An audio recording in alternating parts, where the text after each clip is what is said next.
तर इराणकडून अमेरिकेच्या कंपन्यांवर हल्ले सुरूच आहेत। बहरीनमधल्या अमेझॉन कंपनीच्या AWS इमारतीवर हल्ला करण्यात आला। 18 कंपन्यांवर आजपासून हल्ले करू अशी इराणनं कालच धमकी दिली होती। हल्ला केलेल्या इमारतीमध्ये बॅटेल्को या दळणवळण कंपनीचं देखील कार्यालय आहे। बहरीनमधल्या अमेझॉनच्या हेडक्वार्टरवरच इराणनं हल्ला केलाय। हल्ल्यानंतर अमेझॉनचं काम पूर्णपणे ठप्प झालंय।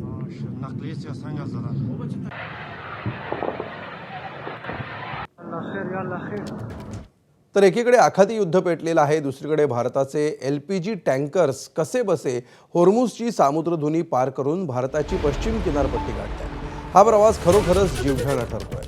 नुकत्याच दाखल झालेल्या पाईन गॅस नावाच्या LPG वाहू टँकरचे कप्तान सोहन लाल यांनी रॉयटर्स या वृत्तसंस्थेला आपला थरारक अनुभव सांगितला। अबुधाबीतल्या रुवेस बंदरावर LPG भरल्यानंतर जवळपास 23 दिवस वाट पाहिली। त्यानंतर अखेर IRGCनं त्यांना जायला वाट करून दिली। मात्र ही वाट होर्मुझच्या सामुद्रधुनीतून नव्हती, तर इराणच्या किनारपट्टीलगतच्या लाराक बेटांना वळसा घालून जाण्याची होती। हा मार्ग पाण सुरुंगांनी भरला होता।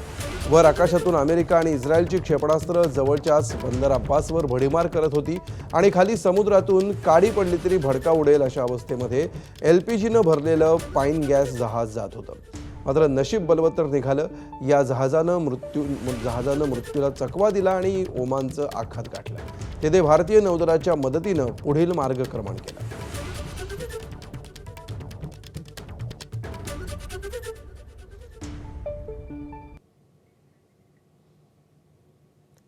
तर जहाजाचे कप्तान सोहन लाल यांनी काय अनुभव सांगितला बघा।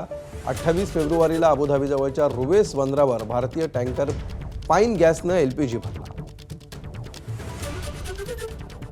तोच दिवस होता ज्या दिवशी युद्ध सुरू झालं। त्यामुळे 11 मार्चपर्यंत रुवेसमध्येच थांबण्याचे आदेश मिळाले। दरम्यान खलाशांनी पहिली आकाशातून उडणारी क्षेपणास्त्र आणि बॉम्ब हल्ले पाहिले।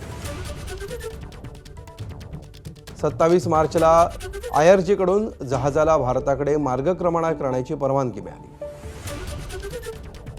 होर्मुझच्या सामुद्रधुनीतल्या मार्गाने न जाता इराणच्या किनारपट्टीलगतच्या लाराक बेटांना वळसा घालण्याचे आदेश देण्यात आले।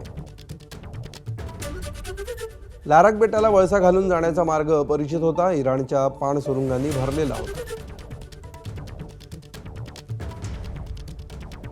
कप्तान सोहनलाल आणि खलाशांनी संकटाचा सामना करत लाराकला वळसा घालण्याचा निर्णय घेतला। पाण सुरुंगांनी भरलेला मार्ग क्षेपणास्त्र हल्ल्याचा धोका असून देखील हा मार्ग पार केला। ओमानच्या आखातामध्ये हे जहाज पोहोचलं। त्यानंतर भारतीय नौदलाची साथ मिळाली।